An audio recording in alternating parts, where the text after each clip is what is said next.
IT교 인터넷 2018년 8월 B형 기출문제 풀어드리겠습니다. 인터넷 윤리 문제부터 시작하겠습니다. 문제 1번과 2번이 해당하는데요. 보통 상식선에서 풀 수 있는 아주 쉬운 문제들이 출제되고 있습니다. 문제 1번, 사이버 언어 폭력이 아닌 것을 골라내는 문제입니다. 2번 항목에서는 거짓 소문을 낸다고 나와 있고요. 3번은 의미 없는 글들, 4번은 재미로 욕을 한다고 나와 있죠. 세 가지 모두 다 언어 폭력과 관계가 있는 사항들입니다만 1번, 인터넷 콘텐츠를 불법으로 유통 배포한다는 것은 언어 폭력과는 관계가 없는 내용이죠. 정답은 1번입니다. 문제 2번 보겠습니다. 날씨 예보에서 내일 황사 농도가 심해질 경우에 지역에 따라서 휴교령이 내려질 수 있다는 정보를 얻었다고 합니다. 아직 정확한 내용은 아닐 수도 있겠죠. 이때 취해야 될 바른 태도로 옳은 것을 골라내는 문제인데요. 1번과 3번 항목은 엉뚱한 내용이 적혀 있고요. 2번, 기상청에 일일이 전화를 하는 것은 바람직하지가 못하겠죠. 4번은 다음날 날씨 예보를 확인한다고 되어 있습니다. 먼저 이렇게 바른 정보인지를 확인하고요. 그리고 학교에 알림 문자를 기다리는 것. 이것이 바로 가장 합리적인 태도라고 할 수가 있겠습니다. 정답은 4번입니다. 이제 본격적으로 인터넷 검색 문제를 시작하는데요. 문제 3번은 2018 러시아 월드컵 본선 조별 경기의 결과를 알아내는 문제입니다. 먼저 일본과 폴란드, 그리고 세르비아와 코스타리카, 마지막으로 페루와 덴마크 경기의 승리팀을 골라내시면 되겠습니다. 포털 사이트에서 한번 검색해보죠. 2018 러시아 월드컵 검색하겠습니다. 공식 홈페이지로 이동할 수 있는 주소가 바로 나오죠. 접속하고요. 여러가지 메뉴 중에서 경기 결과를 알고자 한다면 바로 매치스라고 되어 있는 부분 선택하시면 되겠습니다. 문제에서는 조별 경기 결과를 알고 싶다고 했죠. 그래서 그룹이라고 적혀 있는 부분 선택하시고요. 아래로 내려가시면 경기 결과들을 이렇게 열람하실 수가 있습니다. 먼저 3-1번 일본과 폴란드의 경기 결과죠. 아래쪽으로 내려가 보시면 확인할 수가 있는데요. 그룹 H에 속해 있고요. 일본과 폴란드의 경기 결과는 폴란드가 1-0으로 승리했습니다. 문제 3-1번의 정답은 2번 폴란드가 되겠고요. 계속해서 문제 3-2번 세르비아와 코스타리카의 경기 결과를 보시면 되겠죠. 그룹 E 쪽에 있습니다. 코스타리카와 세르비아의 경기 결과는 세르비아가 1-0으로 승리했습니다. 문제 3-2번의 정답은 3번 세르비아가 되겠고요.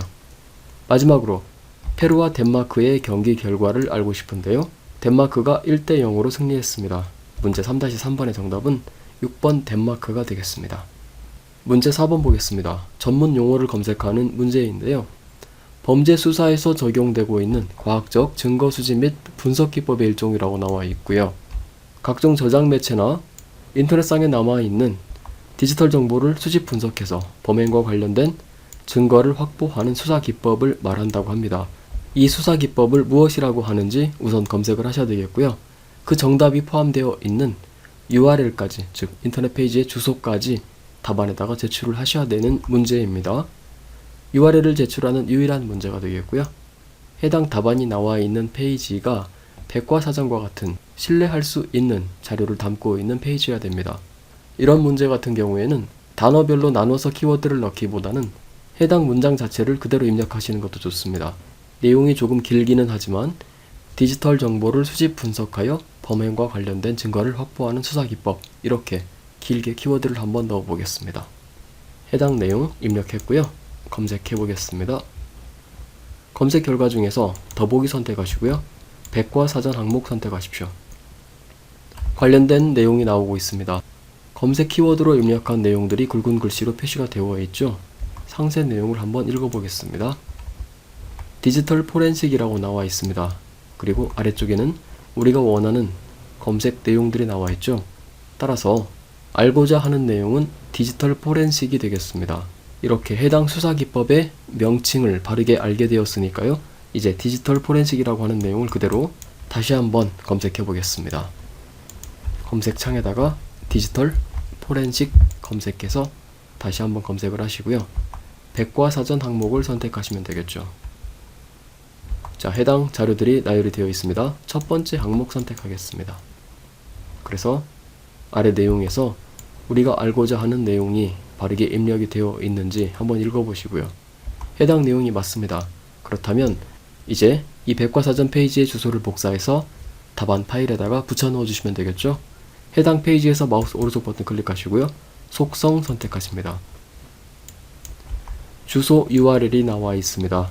오른쪽 내용 그대로 드래그해서 복사해 주시면 되겠습니다. 마우스로 드래그한 다음에 마우스 오른쪽 버튼 눌러서 복사하십니다. 그래서 답안 파일에다가 그대로 붙여 넣어 주시면 되겠죠. 문제 5번입니다. 제7호 태풍 뿌라비룬에 대한 문제가 나와 있습니다. 이 뿌라비룬이 소멸된 날짜, 기상청 발표 기준으로 한다고 했습니다. 그리고 이 날짜에 기상청 강릉 무인관에서 관측한 1강수량을 검색하는 문제가 되겠습니다. 첫 번째는 뿌라비룬이 소멸된 날짜를 먼저 알아내야 되겠고요. 두 번째로는 기상청 강릉 무인관에서 관측한 1강수량을 알아내시면 되겠습니다. 최종 답안은 1강수량을 제출해 주시면 되겠고요. 기상청 홈페이지 접속해서 알아내겠습니다. 포털 사이트에서 기상청 검색하시고요. 기상청 주소가 나와 있습니다. 바로 접속합니다. 오른쪽 기상청 날씨 누리 접속할 수 있는 링크가 있습니다. 클릭해서 새 탭이 열리면 기상청 날씨 누리에서 자료를 열람할 수가 있는데요. 중간에 태풍 메뉴가 있죠. 선택하시고요. 그 아래쪽으로 참고 정보 항목에서 태풍 찾아보기라고 있습니다. 역시 순서대로 선택하십니다. 화면 아래쪽에서 검색을 할 수가 있도록 되어 있습니다. 2017년 6월부터 시작해서 검색하도록 하겠습니다. 그래서 검색 버튼 클릭하시면 해당 기간에 태풍 이름들이 나오겠죠. 우리가 알고자 하는 것은 중간에 있는 뿌라비룬이 되겠습니다. 2018년 6월 29일에 발생해서 2018년 7월 4일에 소멸했다고 나오죠. 우리가 알고자 하는 것은 소멸 날짜입니다. 따라서 2018년 7월 4일이 첫 번째로 알고자 하는 항목이 되겠고요.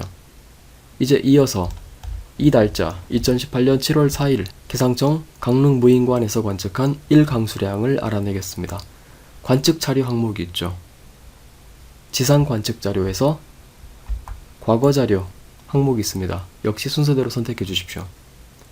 화면 아래로 내려가서 검색 옵션을 지정하겠습니다. 지점은 강릉 무인관이라고 했죠. 강릉 그리고 소괄호 해서 무라고 입력이 되어 있는 항목 선택하시고요.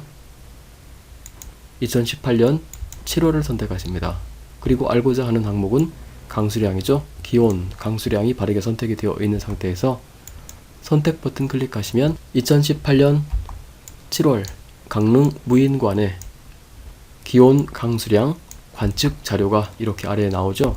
알고자 하는 것은 4일입니다. 4일의 1강수량은 바로 47mm인 것을 알 수가 있습니다. 정답은 47mm가 되겠습니다. 문제 6번부터는 가로 세로 정보 검색을 하는 문제입니다. 오른쪽 퍼즐 맞추기 그림처럼 가로 세로 항목으로 연결되어 있는 문제를 풀어주시면 되겠습니다. 문제 6번에서는 못해서 배를 민다 라고 하는 사자성어를 검색하는 문제죠. 이런 문제는 네이버에서 좀 더 빠르게 알아낼 수가 있습니다. 뜻을 그대로 입력해 주십시오. 못해서 배를 민다 검색해 보시면 어학사전 항목에서 바로 결과가 나와 있습니다. 추주어륙이라고 나와 있네요. 문제 6번의 정답은 추주어륙이 되겠고요. 문제 7번은 부끄러움을 아는 마음이라고 하는 뜻의 우리말을 검색하는 문제이죠. 역시 네이버에서 검색하겠습니다. 검색 결과를 보시면 똑같이 어학사전 항목에서 주리팅이라고 하는 검색 결과가 나옵니다. 주자로 시작하는 정답은 주리팅이가 되겠습니다. 마지막으로 문제 8번이죠. 청장관전서 권 32에서 35에 수록이 되어 있던 시평집 청비록을 저술한 조선시대 실학자의 성명을 검색하는 문제입니다. 시평집 이름 청비록을 바로 검색을 해보십시오. 자, 청비록이라고 검색해서 결과를 보면 지식백과 항목에서 나와 있습니다. 청비록은 조선 후기에 이덕무가 지은 시평집이라고 나와 있죠. 상세 보기 해보십시오. 편 저자는 이덕무라고 되어 있고요.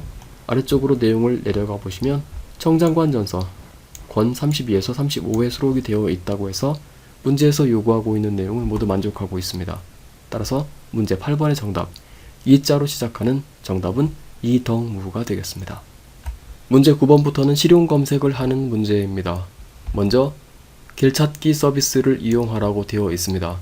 문제 9번에서는 인천 송도역 수인선에서 인천 상륙작전 기념관까지 도보로 간다고 했습니다. 이 지도의 경로를 찾아서 경로 검색 화면이 포함되어 있는 전체 화면을 캡처해서 답안 파일에 붙여 넣으시면 됩니다.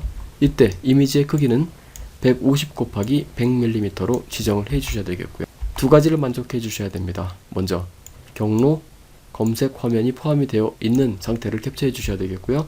두 번째는 이미지의 크기를 화면처럼 만족을 해 주셔야 되겠습니다. 역시 네이버 서비스 이용하겠습니다. 네이버에서 지도라고 하는 항목이 있습니다. 선택하시고요. 왼쪽에 길찾기 항목이 있습니다. 선택합니다. 먼저 출발지를 송도역 수인선 선택하셔야 되겠고요. 송도역까지 입력하신 다음에 송도역 수인선은 선택을 해주시면 되겠죠. 그리고 도착지는 인천 상륙작전 기념관입니다. 인천 상륙까지만 입력하시면 인천 상륙작전 기념관을 선택하실 수가 있습니다. 출발지와 도착지가 바르게 선택이 되어 있다면 길찾기 버튼 클릭해 주시면 마무리가 되겠죠. 현재 화면을 캡처하시면 되겠습니다. 현재 창의 전체를 캡처하실 때는 키보드 Alt키 누르신 상태에서 키보드에 프린트 스크린이라고 하는 키가 있습니다. 키보드 중간쯤에 맨 위쪽을 보시면 인서트 키 바로 위쪽에 있습니다. Alt키 누르시고 키보드 프린트 스크린 키 눌러서 우선 클립보드에 복사를 해주십시오. 화면에서는 아무런 변화가 없을 것입니다만 저장이 되어 있는 상태이고요. 이 상태에서 답안 파일, 한글 파일로 옮겨 오십니다. 문제 9번 항목에다가 단축키, 키보드 컨트롤 V키 입력해 주십시오.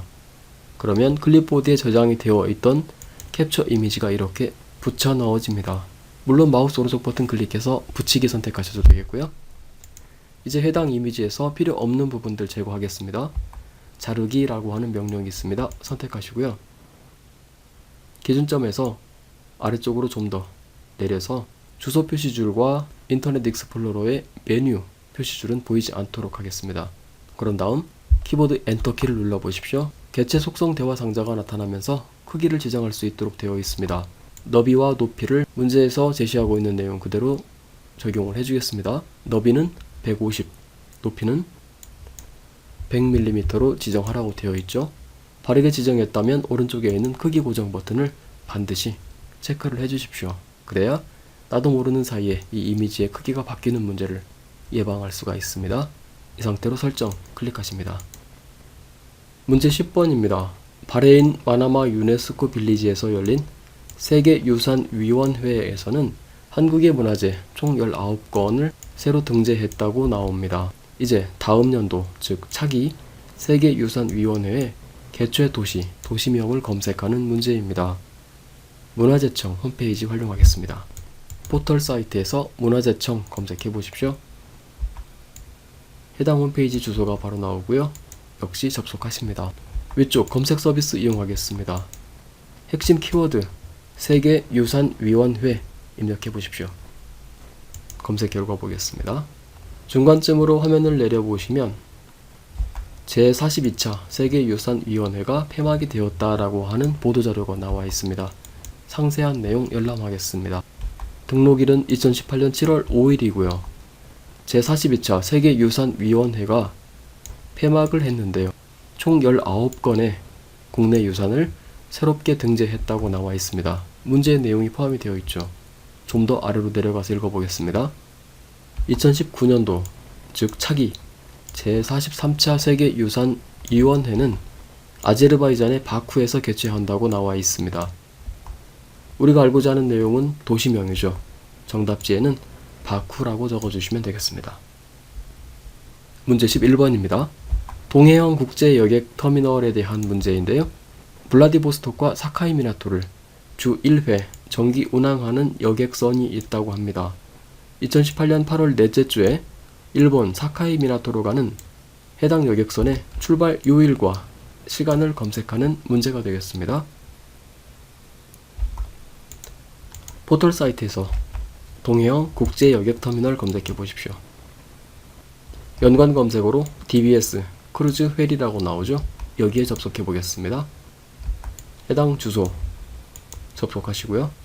승선권이라고 하는 항목이 있습니다. 운항 일정이 있는데요. 여기에서 자료를 열람하실 수가 있겠죠. 하절기 운항 스케줄이라고 나와 있습니다. 우리가 알고자 하는 것은 2018년 8월입니다. 3월에서 11월에 해당하는 이 항목을 열람하시면 되겠죠. 동해에서 사카이 미나토까지 운항하는데요. 출발하는 시간은 매주 목요일 17시 30분인 것을 알 수가 있습니다. 문제 11번의 정답은 목요일 17시 30분을 적어주시면 됩니다. 이제 마지막 12번 문제인데요. 2018 충주 세계 소방관 경기대회에 대한 문제입니다. 첫 번째는 소방청 캐릭터를 가져오는 문제이고요. 오른쪽 세 개는 해당 대회에 대한 상세 내용을 검색해서 알아내는 문제인데요. 첫 번째는 개최 기간을 검색하고요. 두 번째에는 홍보대사의 성명을 알아냅니다. 마지막으로 폐막식 당일에 충주시에서만 열리는 경기 종목 세 가지를 검색해 주시면 되겠습니다. 왼쪽 소방청 캐릭터의 이미지를 알아내는 문제는 맨 마지막에 처리하도록 하고요. 오른쪽에 있는 세 항목부터 빠르게 알아내도록 하겠습니다. 포털 사이트에서 2018 충주 세계 소방관 경기대회라고 검색을 해보겠습니다. 바로 아래에 웹사이트 항목에서 주소를 볼 수가 있습니다. 메뉴 위에 마우스 포인트를 올려보십시오. 여러가지 메뉴들을 볼 수가 있는데요. 먼저 첫 번째, 개최 기간을 알고 싶습니다. 왼쪽 대회 개요 항목에서 알아낼 수가 있겠습니다. 선택해서 읽어보시면 2018년 9월 10일에서부터 9월 17일까지 8일간 열린다고 나와 있습니다. 정답에서 알고자 하는 것은 월과 일에 해당하는 항목이죠. 9월 10일에서부터 9월 17일까지라고 적어주시면 됩니다. 12-3번에서는 해당 경기대회의 홍보대사를 검색하라고 되어 있습니다. 역시 메뉴에다가 마우스 포인터 올리신 다음에 왼쪽에 홍보대사 항목이 있습니다. 바로 선택하십니다. 홍보대사는 가수 홍진영이라고 나와 있습니다. 12-4번에서는 폐막식 당일 충주시에서만 열리는 경기 종목을 검색하라고 되어 있습니다. 메뉴 중에서 경기 일정 항목을 선택하시면 알 수가 있겠죠. 경기 일정에서 폐막식이 있는 날짜는 바로 17일입니다. 왼쪽 관할 항목을 보십시오. 충주시 항목이 있고요. 그렇다면 폐막식이 있는 17일 날짜에 충주시에서만 열리는 경기들을 검색해 주시면 되겠죠. 먼저 줄다리기가 있고요. 아래쪽으로 내려가 보시면 물통 릴레이가 있고요. 마라톤까지 있습니다. 모두 다 충주시 관할이라고 되어 있습니다. 이제 좀 더 아래로 내려가 보시면 경계선이 있으면서 청주시로 관할이 바뀌기 때문에 그 아래쪽 내용들은 해당되지 않죠. 따라서 경기명 3개는 줄다리기, 그리고 물통 릴레이, 그리고 마라톤까지가 되겠습니다. 이 세 종목을 답안에다가 적어주시면 됩니다. 이제 마지막 문제 처리해야 되겠죠. 소방청 캐릭터의 기본형 이미지를 붙여넣기 하는 문제인데요. 해당 메뉴를 보시면 대회 상징물이라고 있습니다. 이곳에서 마스코트 항목이 있어가지고요. 이미지가 있는데요. 지금 이 이미지는 답안에서 요구하는 것이 아닙니다. 해당 경기대회의 마스코트가 아니라 소방청 캐릭터의 기본형 이미지를 가져오라고 되어 있습니다.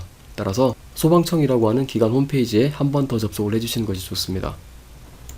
역시 포털 사이트에서 소방청 검색해서 해당 홈페이지에 접속하겠습니다. 왼쪽에 메뉴 더보기 버튼 선택하시고요. 기관 소개란이 있습니다. 상징 소개가 있죠. 이렇게 순서대로 선택하시고요. 맨 아래에 캐릭터가 있습니다. 선택해 주시면 됩니다. 문제에서 요구하고 있는 것은 캐릭터 기본형 조합형 이미지가 되겠죠. 이미지에서 마우스 오른쪽 버튼 클릭하신 다음에 복사 선택해서 문제 12-1번 답안란에다가 단축키 컨트롤 V키 눌러주시면 됩니다. 원본 형식 유지 부분을 선택하시고요. 확인 버튼 클릭해 주시면 해당 이미지가 바로 붙여 넣어집니다. 여기까지 풀이를 해주시고요. 해당 답안 파일 제출해 주시면 모든 과정이 마무리됩니다.